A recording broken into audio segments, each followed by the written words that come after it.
I'm so excited about this next conversation with Harley Eblen, an incredible pop string arranger slash player, records it all. So basically, like, you can be like, hey, I want strings in my song. You go to him and he delivers you an incredible string arrangement. Really cool musical journey, everything from classical into bluegrass and then back around finding his voice as this incredible string performer, arranger, and studio cat. And so I'm really excited for this conversation. I think that it got really into some like high level musical psychology and philosophy and stuff that I think that will really help you love music more. Before we get into that, though, I want to introduce our amazing sponsor, DistroKid. DistroKid makes music distribution fun and easy with unlimited uploads, and artists keep 100% of their royalties and earnings. 1 million plus artists rely on DistroKid to get their music into Spotify, Apple Music, YouTube, TikTok, Tidal, Instagram, all the major streaming services. Best part is you can get 30% off. That's the best deal anywhere. If you use our code, go to distrokid.com/VIP/love music more to sign up. A few other things that I think are just really cool about DistroKid is that you're actually able to leave a legacy, as in you check this box, you pay a little bit of extra money, and even if your credit card gets declined, even if anything weird happens, your music stays up. It's not going to disappear. I've had this happen with some collaborators and stuff where the music just kind of disappears. You're like, oh, what happened? You didn't leave a legacy. Some other really cool stuff include being able to make a quick Spotify canvas. They have this canvas generator. And my personal favorite thing is I'm able to send splits with my collaborators through DistroKid. So I don't have to deal with the accounting or anything like that. DistroKid handles it for me. And everybody gets paid and everybody's happy, but I don't have to be an accountant. I may wear glasses, but I don't want to be about that life. So definitely check out DistroKid and use our code for the best deal in town. distrokid.com/VIP/love music more to sign up today. Anyway, I hope you enjoy this conversation with Harley. Love music more. Love music more.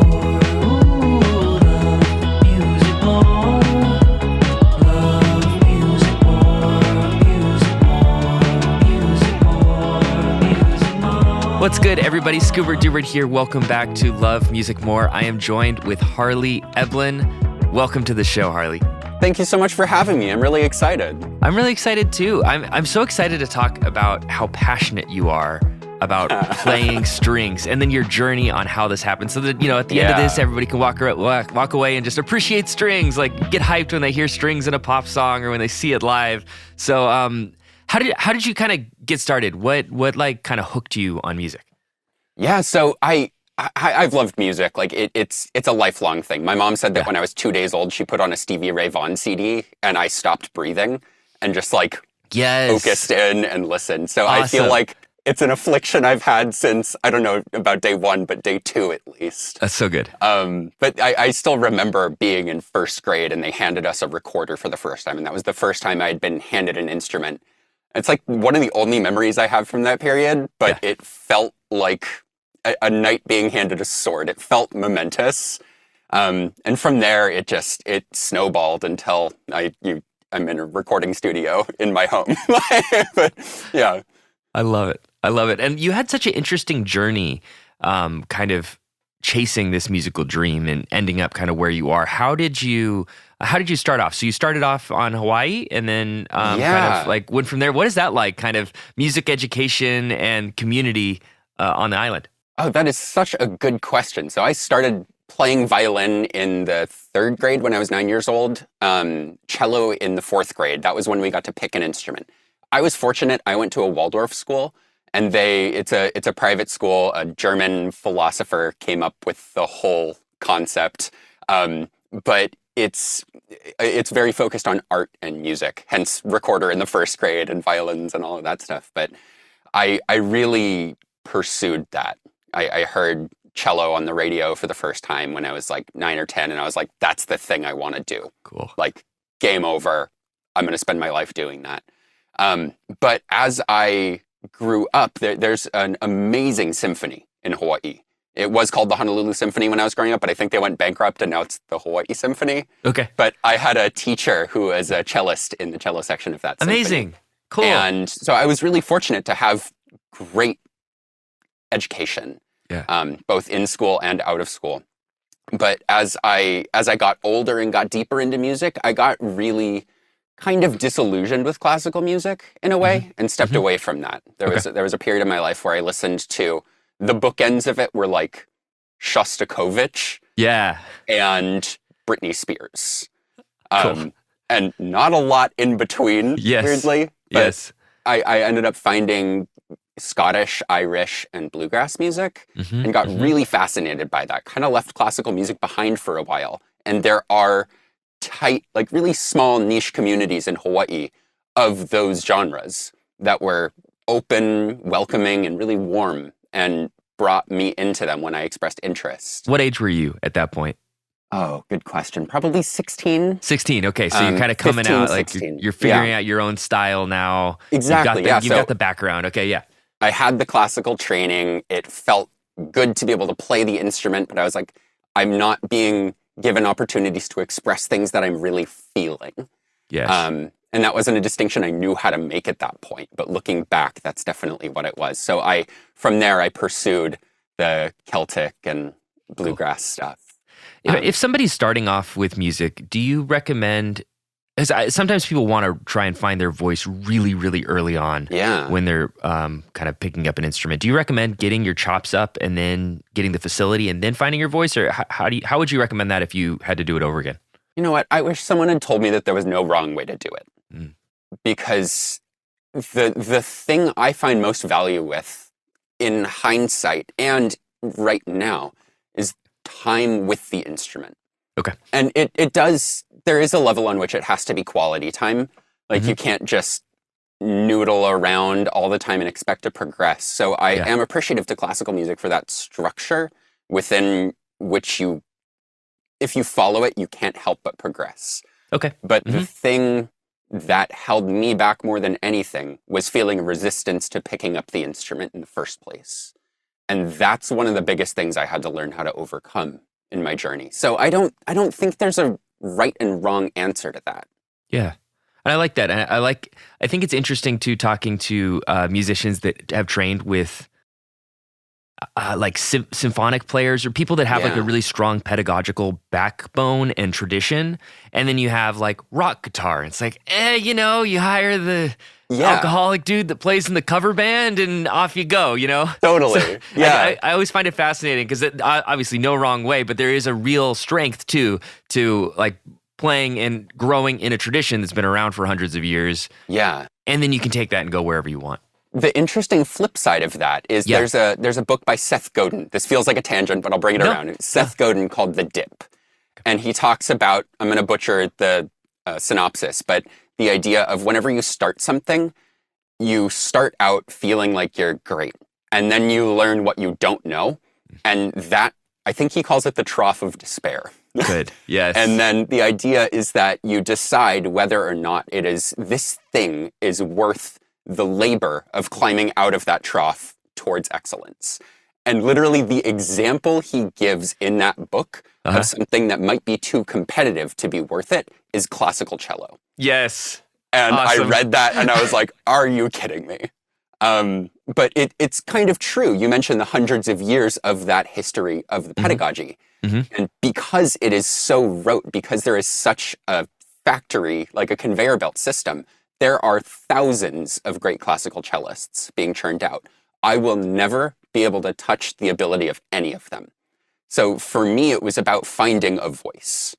So it's kind of blending those things, which is, again, why I think there's no right or wrong answer to that question you had. Totally. And I like that. And I think that's the appropriate response to that variable of there is an ever-increasing number of greatness. Yeah. Especially in terms of facility. So how can you, use this where it's not necessarily like sports or something like that, where it's like, oh, that guy's just faster than me. You know, I can train a little bit, but they're just genetically they're going to be faster than I am. In the creative arts, you can be more creative. You can be more distinct. Mm-hmm. You can pull in different cultural influences or travel or do different things to grow as a person that then grows you on the instrument that no one can replicate. Absolutely. Yeah.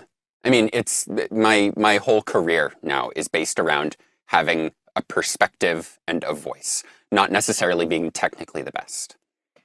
And I think that's what people listen to and enjoy and want. It's taken a long time to get comfortable with that idea. Yeah. But yeah, it really is. It's what I gravitate towards in music. It's like, I don't, like, when I'm listening to like sad indie folk, I'm not like, wow, what a phenomenal guitarist. Right. Like, Exactly. It's like, we're not asking that of that. It's about the expression. It's about the connection. Yeah. And I think that there like, if you're talking, arcs of practice and arcs of progression, I think there's something good though about wanting to be a young shredder. Yeah. And then getting totally. over it. Because then you get chops, you can throw down that 360 dunk if you want to every once in a while. Yeah. It's usually not appropriate, but it's nice to have that in the bag. So it's funny. It's like, I'm a slower guitar player than I used to be. But I'm a much better guitar player than I used to be because I actually play stuff that people want to hear or Totally. it's like fits the song, I mean, there was a time in my life where I could perform a cello concerto. Mm-hmm. Not great.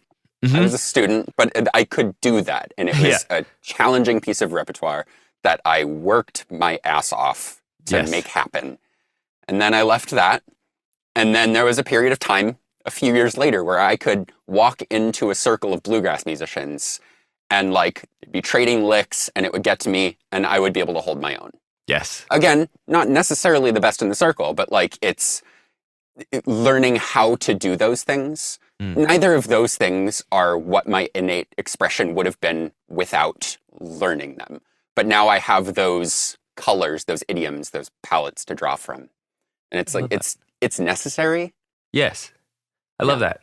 I've been doing a lot of podcasts and talking with guests about like AI and all of that kind of stuff. I think that this is the secret missing magical thing, Yes. Yeah. I have some AI rants that are probably going to look stupid in a couple of years. That's what we're here for, Totally. Shoot our shots. Yeah, but I mean, I feel like AI, everything I've seen from AI, and again, this is going to change next week. 100%. By the time the show comes out. But yes. It takes the things that collectively us humans have created and finds the average of them that fits the circumstance that it's being asked to create something for. That's my rudimentary understanding as a musician. I like it. But that inherently is not stepping out ahead of what our culture has done, our cultures and our art forms have done. And I feel like more and more moving into the future that's going to be our job.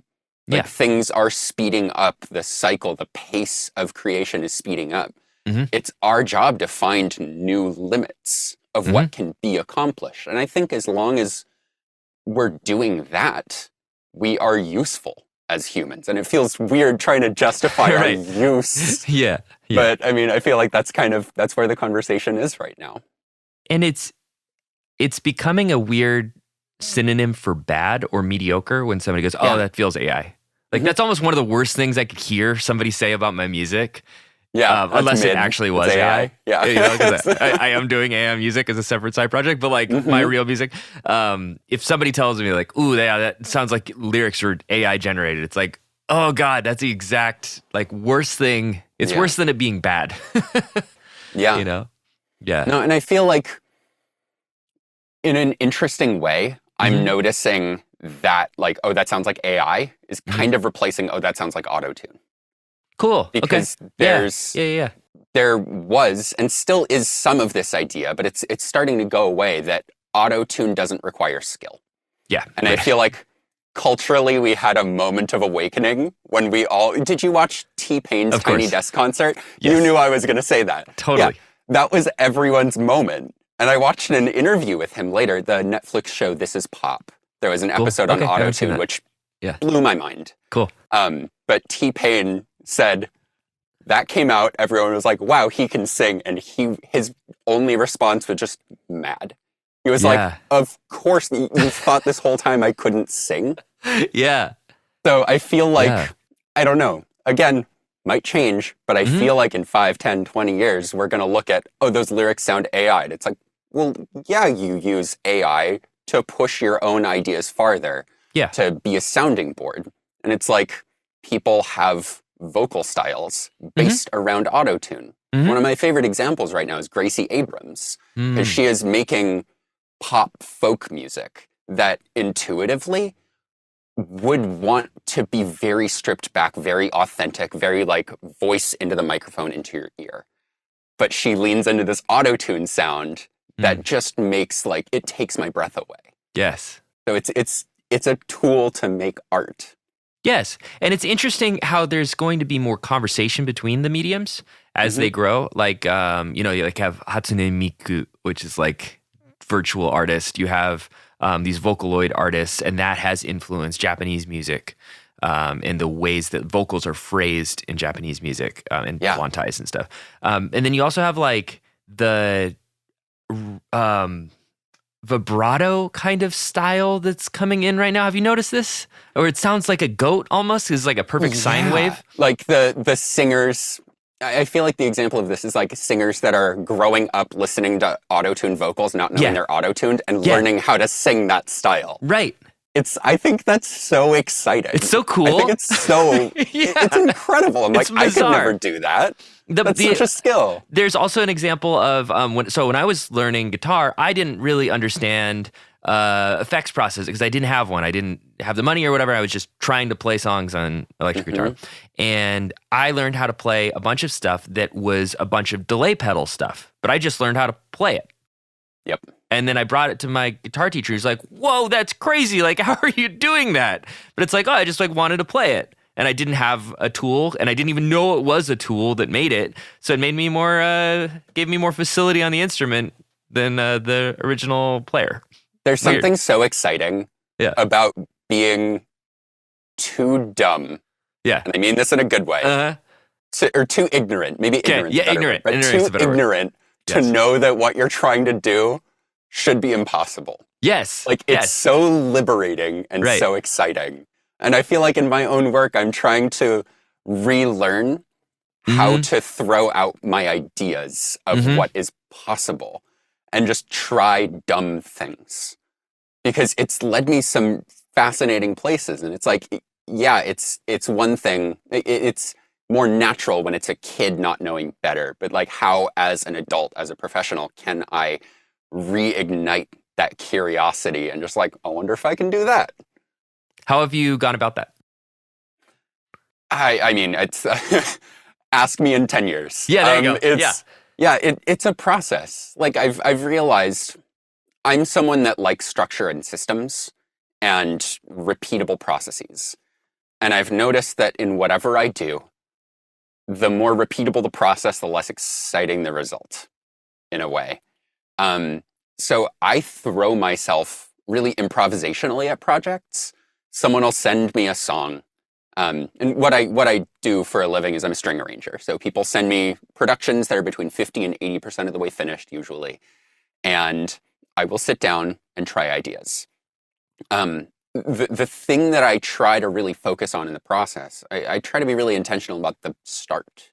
Okay. Because the first things I do start forming the scaffolding that I can build the rest of the project on.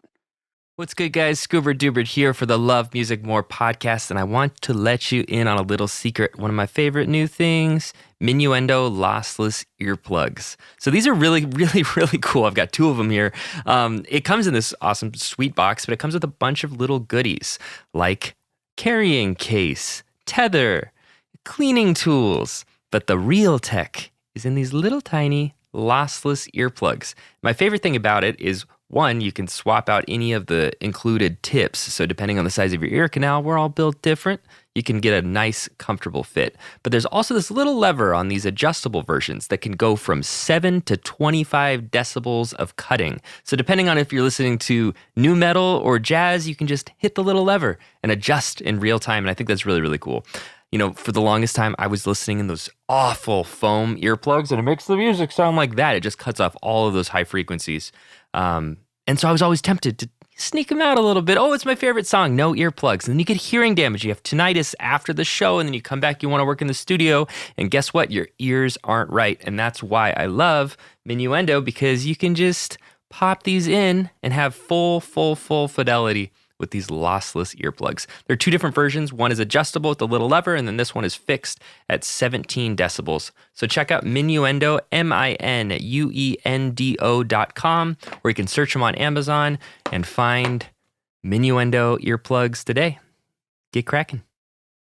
So I try to be as daring and uncomfortable and adventurous in those first ideas I put down as possible, because then they push me even farther.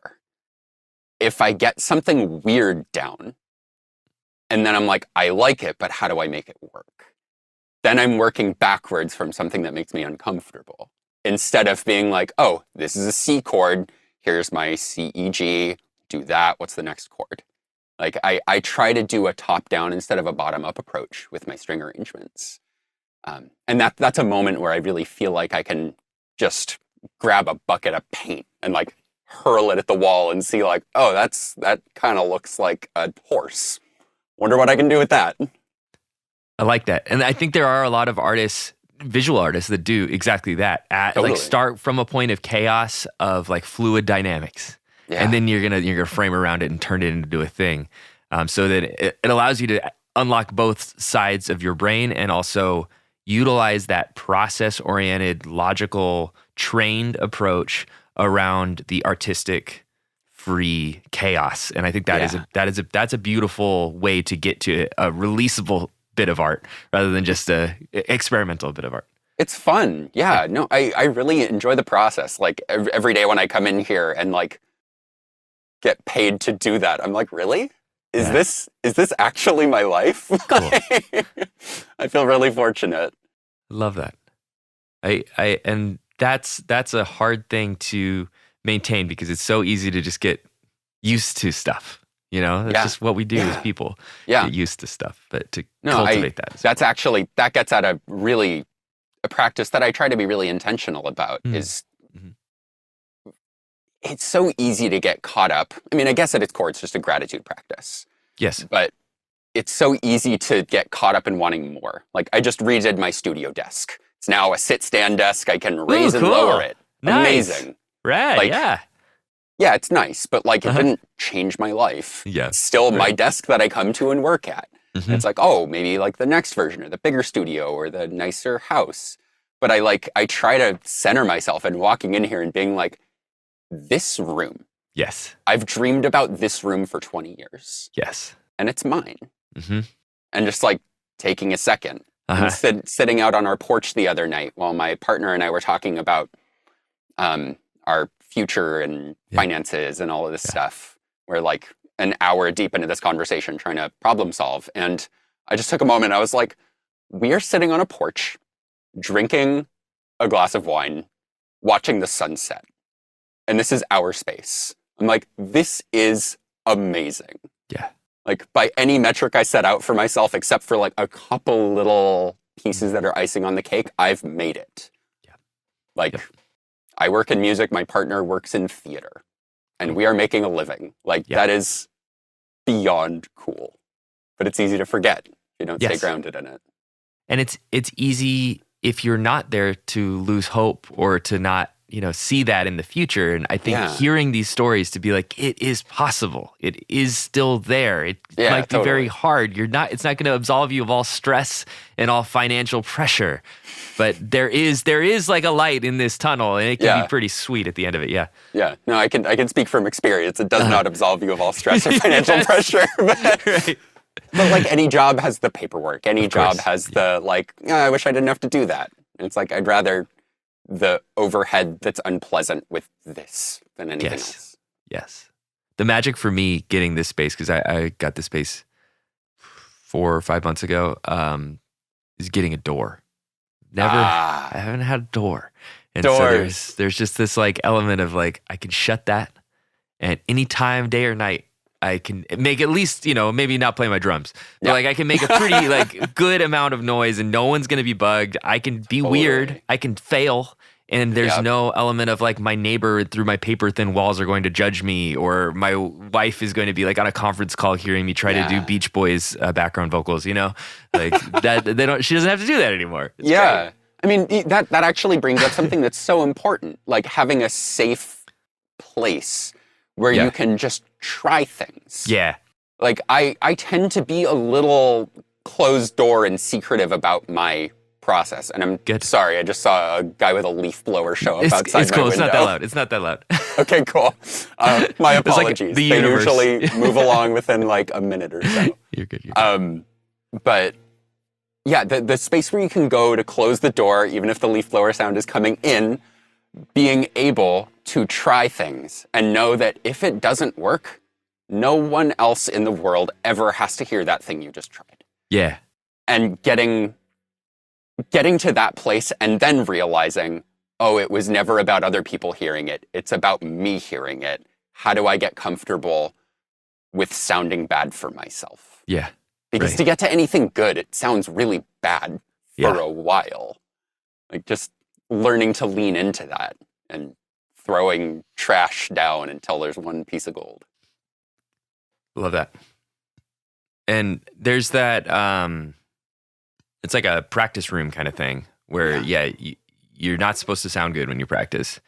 And being able to apply a little bit of that in the recording studio side is really cool, because usually recording studios are these high stress situations where a bunch of people are looking at you, you're on the clock, you're having to perform. And that's part of the reason why people typically did so much pre-production work. Yeah. You hash out every note you're going to play, you practice it a whole bunch of times, and then you go in the recording studio. But you lose a little bit of magic. And like the Beatles, I feel like we're one of the first bands to be able to go in the recording studio and fail or get high or mess around and finish the day without anything, and then come back and then lay down the most beautiful thing you've ever heard, or throw a party in the recording studio and bring different energies. That's a unique thing that we have as home recorders, as like, people on a laptop, is we can access that stuff that used to be rarefied air only for the top 1% of bands. We can now capture some of that magic in our home studios. It's crazy. No, and I feel so lucky to be there aren't many people exploring that energy with string arranging. And I feel so lucky to be in this like really tiny niche. And then even more niche when you think about cello driven string arranging. Like it's like subset of subset of subset. But again, with string arranging, it used to be you hired a composer and arranger who came in, wrote charts. You hired a union string section that was as big as your budget could handle. Sometimes 2 players, 1-2 players, sometimes a quartet, sometimes like an 8-10 piece. If you had a really big budget, you hired like the full orchestra. You rented out like the Abbey Road, East West Studios in LA, something like that. And it was, you hit start on the clock and you're paying like thousands of dollars. Yeah. And the time is ticking and you don't have time to mess around. Mm-hmm. Like that's the first time the composer and arranger hears their work in the room. That's the first time the musicians are reading. It's like you have to capture that magic in one thing. Yeah. There's a beauty to that. And I really love it. Yeah. But I feel so fortunate to be in a moment in time with the resources and the projects that allow me to just, again, throw ideas at the wall and hear them in context immediately. Yeah. And be like, oh, if I pushed that way to the back of the room, if I saturated that in reverb and maybe even distorted it a little bit, what would that do? Mm-hmm. Like getting to like paint a little bit more abstractly. It's kind of a new thing in this space. And it's so exciting to get to be a part of figuring out what it even looks like. I love that. I love the idea too of you're wearing multiple hats at once. Where I was reading some Beatles stuff and they were talking about how George Martin was getting judged by the string players and he was trying to like have them win them over, and you can picture it, like these haughty like British guys. Yeah, string players are not the most. They're a judgmental group sometimes. It makes sense. Top of the top. I get it. And certainly that's its own kind of energy too. But the idea that you can, design the recipe and then cook it.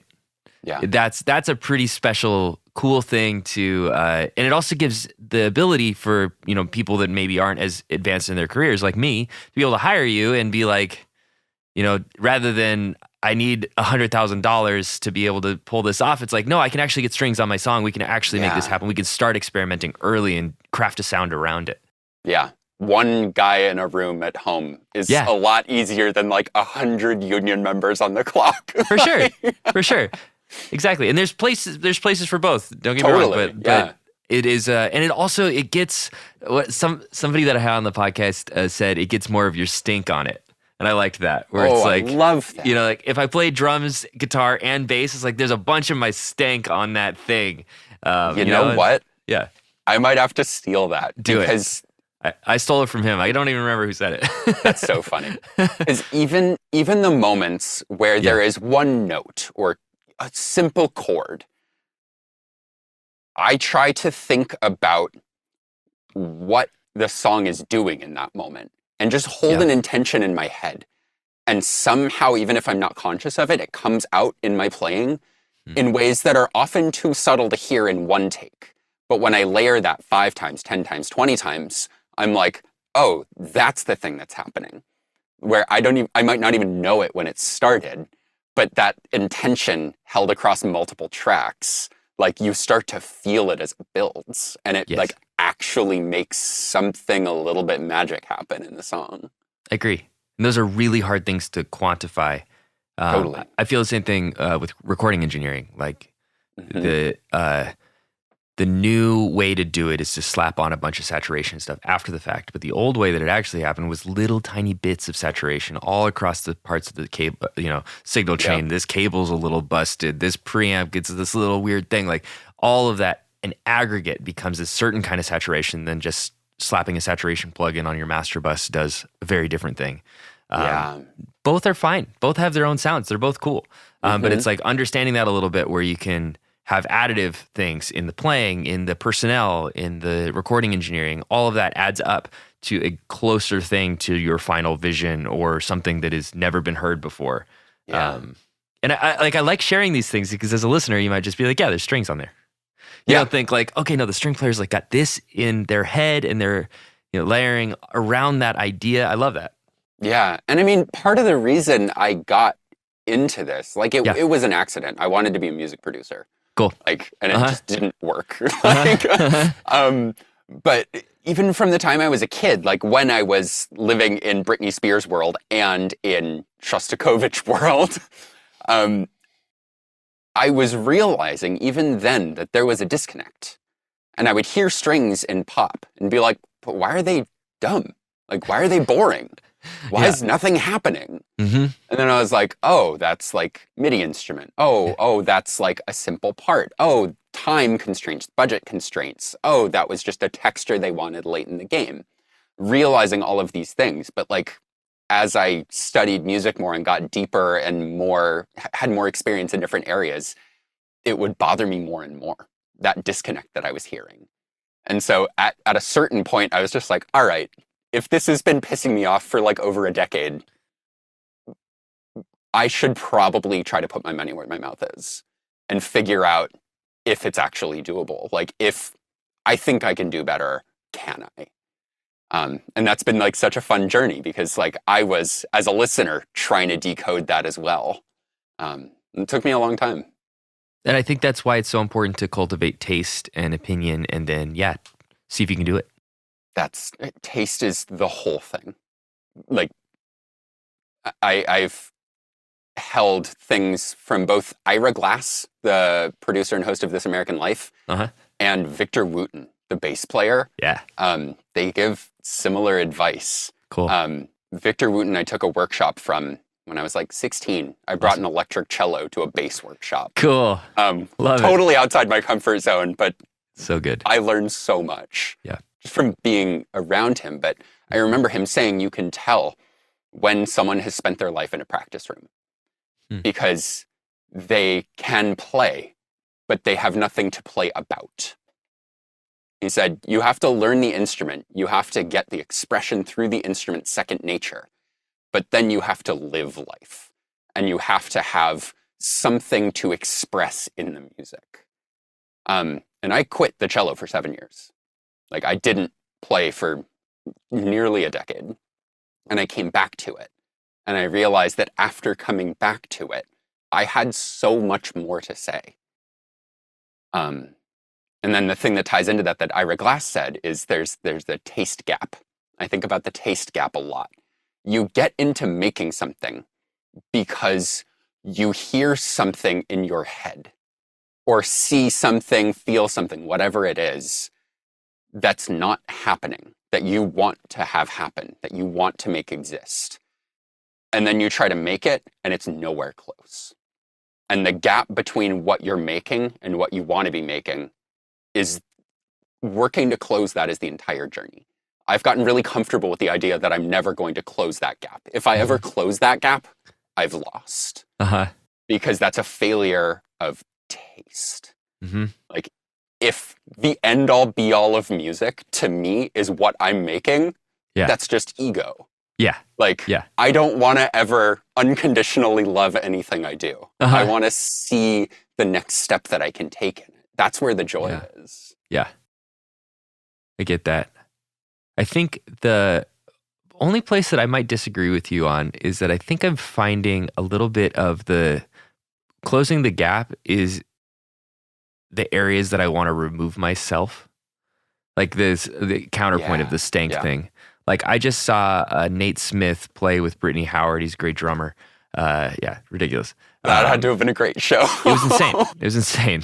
It's at Humphreys, which is this open air venue in San Diego, right next to the bay. So there's all these yachts and stuff coming. It's awesome. But yeah, on this fantastic night, and it's like, he's the gap I'm trying to close. My drum programming, my drumming, I will just want to sound like that. Like, every single thing that he played live in front of me was as good or better than anything I would have spent days on programming or really thinking about. It's just his instincts are there. And so there's almost this weird feeling of like, oh, he's the gap. Like, I just want him to play on my stuff. Like, what am I messing around for? So I agree with you. I think that is it. But I think also, like, the fun of figuring out where you're holding yourself back, where your technique is holding yourself back, where budget or network is holding yourself back, like all of those things, closing it. And I guess if you close it all the way, I think it's time to start a new project, probably. Yeah. You know, like, totally. Maybe you've culminated that thing, and you know, maybe that's why people do their country record or something. You know, like, I don't know. Yeah. No, and I feel like what you just said completely fits in, because, like, for me, as I was saying, like, I was trying to be a producer. I was trying to make records for people from the ground up, do everything. Yeah. And I got told no.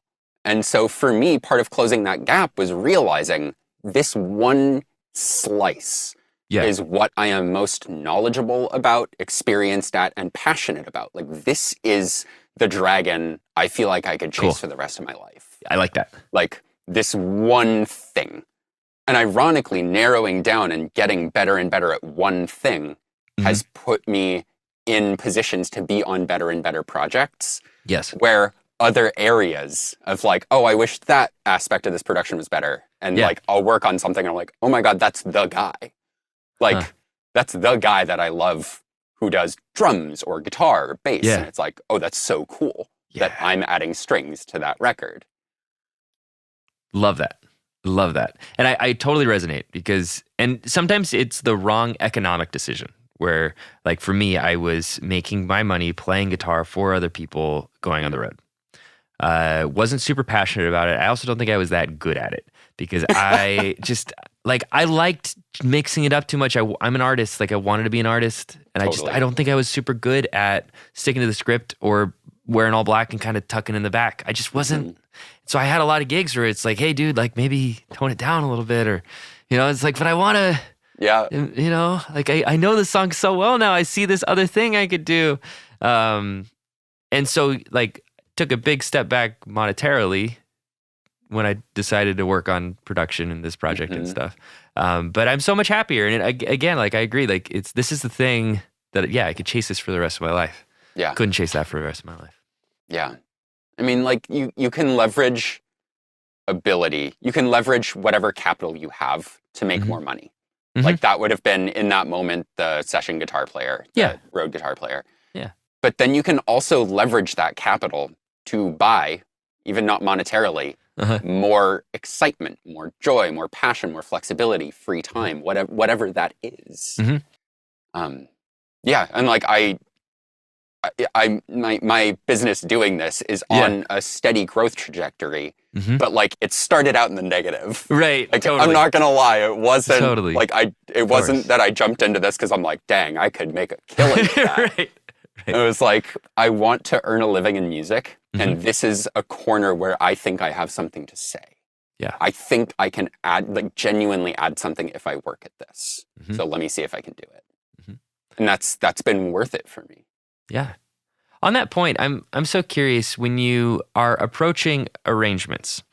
So I liked your idea or your kind of central conceit of starting with something that makes you feel a little more uncomfortable, that's a little more avant-garde, that pushes the rest of the arrangement. I love that.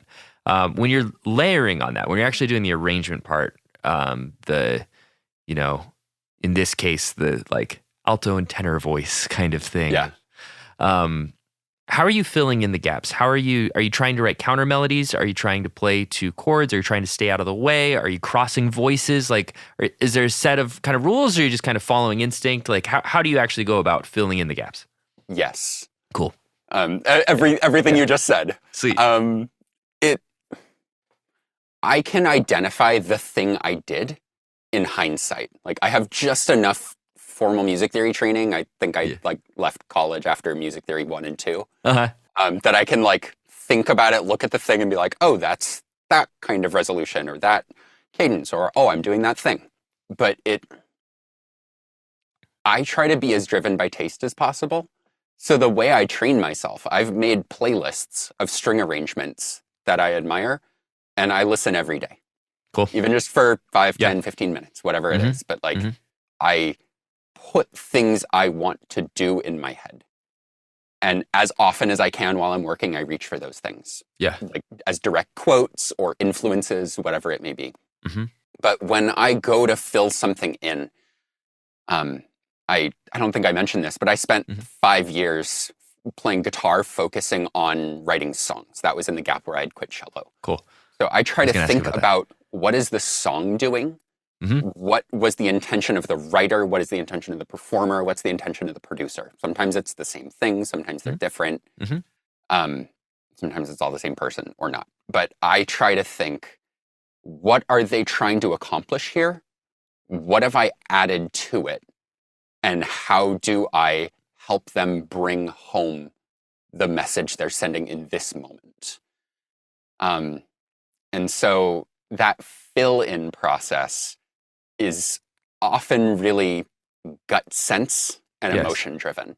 Yeah. So I'll listen to something and think, I like the way that moves, but it's not warm enough. It's not grounded enough, or it's not driving enough. Do I change it? Do I add more? And so often I love a melodic line with a third below it or above it, moving in parallel and then breaking apart at some point. Yeah. That's a really powerful tool that I reach for a lot in my work, but have to be sparing with it because if you overdo it, it can be too much. I think a lot about voice leading, about how to move from one chord to another. And I will lay down ideas, listen back, and if they're not quite working, but it feels close, my trick, I don't know if I invented this, but I actually, a vocal arranger that I've worked with suggested trying something like this, but I open it all in Melodyne. Yeah. I sprung for the $500 version of Melodyne so I could have this feature. Worth it. It's so worth it. So worth it. Oh my God. One of the most powerful tools out there. It didn't hold me back not having it. I used the free version of Melodyne that came with my DAW for like a year or two to do this. But once I was able to see chords and voicings and movements and how they interacted within Melodyne, just taking audio and being able to visualize it, that was a game changer. But so I will literally open everything I've thrown at the wall in Melodyne and think and look, and I'm like, oh, that's why that's clashing. Cool. Yeah. And I'll bump it out of the way. And then I'll think, this could be more compelling what is it doing? Why is it not speaking to me? And then I'll just manipulate things within there. And by the time I'm a couple minutes into this and you listen through it, it sounds like robot garbage. Because like, I'll throw a cello up an octave from where I played it. And it's like insane. Sometimes that insanity leads me to new, interesting sound design ideas. But usually it's just like a reference so I can retrack something. Yeah. But I feel like my process is really around just continuing to throw ideas at the wall and then refining and manipulating however speaks to me in that moment. Yeah. Yeah. That resonates a lot. For listeners that aren't as aware of each of these concepts, I want to go through each of them in turn. So voice leading, the act of moving from one chord or one note to another. There are all these different tendencies. And this is what a lot of the AIs are trained on. Mm-hmm. Because these are known, quote unquote, rules that you can break. But there's like leading tones, and those leading tones lead you back home or lead you back to a resolution. When you're thinking about voice leading, are you thinking about it in the like classical jazz sense, or are you thinking about it more in the pop sense of like closest neighbor? That's a good question. Yeah. I'm never sure actually interrogated that. Yeah. No. I feel like I have the least training in jazz out of those three. Yeah. So I feel like it's pretty safe to say that there's not a lot of jazz that comes in there. Although I did sing in like a cappella jazz groups in college. Sick. Yeah. Cool. So maybe some of that got in there. Right on. But probably pop, because I really like clustering. Me too. I really like bringing voices in together and making them feel inseparable. Mm-hmm. And one of my favorite things to do is find a way to have a chord be tight and get to the next chord with the least number of parts moving. Nice. Yeah. So if I'm looking to find ways of drawing energy through, especially in verses, where I don't want to be, this is a really broad statement, but where often on verses I don't want to be the main thing. I don't want to be bombastic or really picking the energy up. I'll try to draw energy through in as subtle a way as possible. And that'll tend towards like tight voice leading and little movement and maybe holding a tone through a chord that's not supposed to be there. Right. Sorry to interrupt this very important broadcast, but it's time for one more advertisement for myself for this podcast. What I'm asking for is for you to rate it 5 stars, share it with your friends. This is like the most important thing for this podcast to grow. So if you want to do this, you go onto the podcast screen, right? You click on the ... on Spotify. Under there, it says rate show, and you go and you click it 5 stars. If you could do that for me, that's the best way for the algorithms and all this stuff to share it out with the world. I know that it's a lot to ask, but if you could please just hit those 3 dots and then a 5 star, it would really help us out and helps us, get the word out and spread the love of music. So thank you. If you're listening on YouTube, you know what to do. Like, subscribe, all that good stuff. Thank you so much. And here's the rest of the episode. So much of what the complexity of pop music, where it comes from, is holding something where it might not necessarily be supposed to, but now it's like a major 6, and now that thing is like it's a major 7, and now it's resolved, and it's just like basically just by choosing to not do anything, you add a lot of complexity because other stuff is moving underneath it or above it or in between it, and if you just hold something steady, a pedal tone, that can create its own magic without creating complexity, and I think that's a beautiful tool. Suspending 2s or 4s through there, it gives me chills, and I live for it. I love that. And it gives everybody chills. That's the beauty, is that everybody that watches a movie, everybody that listens to a song, like those are the moments that people think pop is so simple, and it's really not. It's just it's creating the illusion of simplicity a lot of times, I learned that when I became friends with a handful of pop producers, and I was like, oh, you work so hard at this. You work so hard to make this sound easy and simple. Mm-hmm. Yeah. The thing that really clicked for me was with like Nile Rodgers and Chic. He was talking about his guitar playing, and he basically was like, you can get away with jazz if you do it quickly on the upbeats and you don't play it all at once. And I was like, oh my God, funk music makes so much more sense. You have this whole bag of extensions, all these things you can do. Just don't make them too on the downbeat. Don't do them all at once. Dance with them.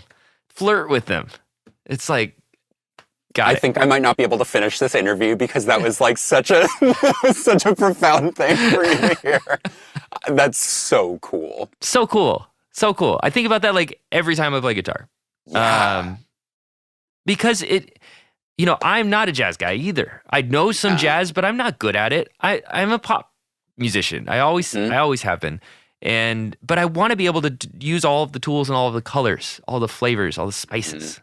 It was the same thing like when I was learning how to play guitar solos, and I had a really hard time connecting major scales and modes with actual usable guitar solos. And it took me a while to figure it out, but it's like if I just force my brain to think pentatonic, simple blues, and then think of all of these things as little spices I can reach for and grab, then everything got connected, everything works. But when I was like trying to write like a music theory exercise or something, so freaking hard. And I lost the kind of meaning. Yeah. But a lot of people stop there where they lose the meaning and then they go, I don't need that. And it's like, yo, you just missed out on like magenta. Like you're like working with primary colors now, man. Like you got this whole spectrum. And when you disregard it, you lose some of that spectrum. It doesn't mean everybody has to be a music theory nerd. It's just saying like experiment with the notes that you're given and the gaps in between, especially as a strings player in Melodyne. You probably are looking at all of the in-between notes, those blue notes, those things that are not quite exactly the 12-tone scale because you can, you can do all that cool stuff. Yeah. And it's fun to find a way to just like experiment. Right. I saw a quote recently that music theory didn't ruin me, it just made me insufferable. Yes, totally. And I really related to that. I like that a lot too. But you were saying that we were going to break down some concepts, and we started with voice leading and then went off on some tangents. Do we remember what the other ones were? The other one was really just Melodyne. Like, so what Melodyne actually is. We were talking about Autotune, which is a great place for us to jump off of. Melodyne is the software. I'm not telling you. I'm telling the listener. Just in case you don't know, it's a software like Autotune, where you're able to reach in and manipulate the pitch, the frequency of a note in a very user-friendly, kind of nice way. It's all laid out on a grid as though it's a MIDI keyboard or a piano shifted 90 degrees. And it's a great way to be able to tell like the ways that variety of audio tracks rather than MIDI tracks are interacting with each other. So actual physical acoustic sound. Being able to look at it the way that you would a virtual instrument and then manipulate it the way that you would a virtual instrument. So my latest music, I got bass clarinet. I couldn't afford to like hire multiple players or anything like that. I love bass clarinet. There's Nicole McCabe, one of my favorite musicians, like, I'm down to do it. I don't have a lot of time. How about you just pay me hourly? I'll knock this thing out in a few hours. I'm like, great. Do as many tunes as you can, whatever. Like, we'll figure it all out. Let's go. So she sent me back basically just full takes of a few songs, like I think one take of each. And then I took it, chopped it up, built them into parts, and then hard panned it left and duplicated it, threw it in the right, and then melodined the right version to create the harmony. Yep. So there's only one bass clarinet, but I turned it into like a little weird duet of bass clarinets in each ear. I love that. And I love it. It sounds really cool. It's weird. It doesn't quite sound like I hired two musicians. It's this in-between thing, this uncanny valley, but it's hip. It's different. That uncanny valley, I'm so obsessed with right now. Yeah, okay, cool. And something, I was just listening to the new Fred Again record, and I've listened through it's super good. Of it once. Yeah. So I can't speak to it on a deep level. Yeah. But there's a moment, and maybe you can remind me, like, it says like, the vocalist says like, stay human, or I'm human or something. And he just loops it over and over. And then starts changing the formant. Yeah. And that formant is like, the easiest way to describe it is like the shape of your mouth. And so mechanically altering the tone of the human voice, talking about being human on loop. Like, I was trying to eat dinner and I like choked. Yes. It was like such a poignant statement he was making in that. Like, it doesn't have to sound correct with big air quotes if you're just listening to this, but like it doesn't have to sound correct if you're saying something with it. Yeah. So like it doesn't have to sound like a bass clarinet if you want it to be pitched up and take you out of that world of realism. It's such a cool effect. It is. And there's a weird, so thank you so much for defining formant. I'm going to hit the listeners with one more definition. The harmonic series. So like the fingerprint of a musical tone extends sometimes a little below too, but above the notes in terms of like a octave, perfect fifth, I think major third, and et cetera, et cetera. You can manipulate that in Melodyne, which is mind-bogglingly crazy. And I've only scratched the surface of that. I'm doing it a lot in my AI project. Nice. I'm throwing these AI creations. I'm messing with formant and all sorts of harmonic series stuff just because it's like a good place to do comb filtering on harmonic series in a really stupid context. Anyway, Burrito Bot, if anyone's interested. That it's only about Mexican food. But that tool allows you to like reach in and harmonically rich things like a cello or a bass clarinet give you more to play with because there's a bunch of harmonics you can choose to take in or out. And probably part of the reason why shifting a cello up an octave sounds crazy in Melodyne is because there's all this density. There's all of this stuff that is having to mathematically shift that it is doing an imperfect job of. If it's a pure sine wave, it's going to be fine because there's not a bunch of stuff for it to chew on. It's almost fun to give it the challenge of a bass clarinet, a reedy deep thing, or a cello, a reedy complex thing. That it's going to fail at that challenge, and then you can push it, to a new place, a sound that no one's ever heard before. I love realizing how much more in-depth your knowledge of formants are than mine. I realize I have so much to learn. I love it. You explained it perfectly. I mean, the craziest thing you can do in Melodyne is you can shift formants 10,000 cents up and down, which so like that. I know what I'm doing later. Yeah, do it. It's crazy. Do it. What I would recommend is throw an entire 2-track in it, like an entire arrangement, and then format shift it 10,000 up, 10,000 down, and just listen to what happens because it does this crazy thing. So like format, when you go negative, it goes like that. It goes deeper into your mouth. But at some point, it flips back around and then like gets back into the head and almost like it goes from an O back up to an E somehow, but there's all these digital artifacts. It's really cool. I've used it fascinating on some remixes and it's underutilized because it sounds bizarre. It kind of sounds awful, but it also sounds awesome because nobody has awful can be perfect in certain circumstances. Oh, absolutely. It's like the whole concept of tension and release. You have you have awful to give way to the beautiful, and now we have this digital tool to make something even more awful. It's like, oh, sweet. Let's use it sometimes. I've used it for transitions. Oh, cool. Yeah, like genius. I something love that. Like throw the synth part that has like a lot of noise or something like that into Melodyne, and then when you're pushing out of like a bridge or a breakdown into a chorus, you can flip that formant up 10,000 and just sweeps like a filter sweep. It's adding all of this frequency and harmonic content. Yeah, sick. I love music. Me too, man. It's so fun. It's so great. Oh, so good. On that point, so I've got one question that I always kind of ended off end the pod with. Before I get to that, anything else that you want to talk about, like upcoming projects, things that you want people to check out, stuff that you might want to plug or anything like that? I wanted to give you an opportunity to tell the people. Thank you so much. Of course. I am most active on Instagram. Cool. My handle is Harley Eblen, how my name is spelled.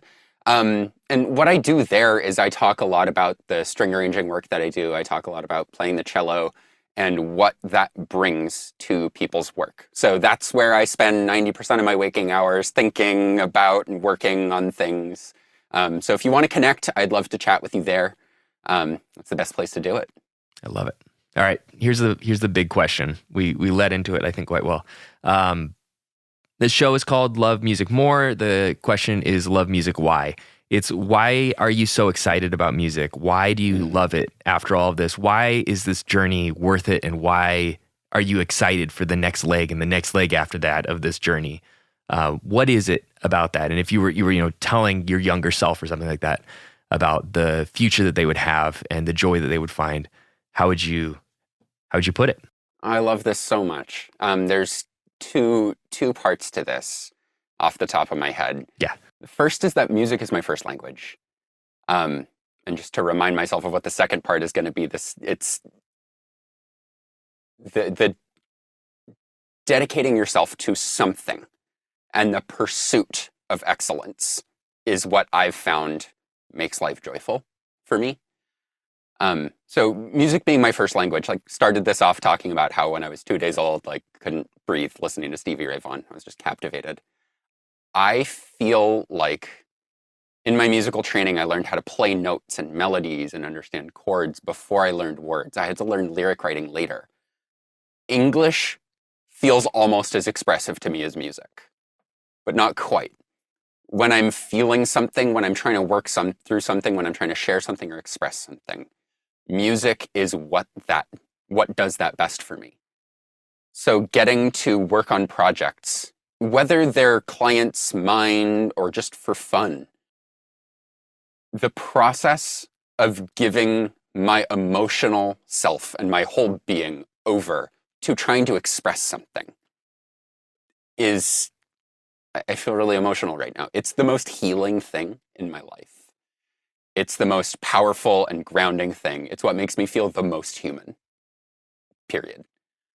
And the thing that makes me excited about continuing with that is that I've carved out this situation in my life where I get to make a living by pursuing that, by having people come to me and ask me to take their song over the edge emotionally.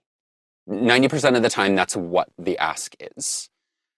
And so I get to express things that I feel in my first language to try to heighten other people's work. And getting to do that collaboratively, but getting to work alone, getting to dig deep in myself and process things in real time through that.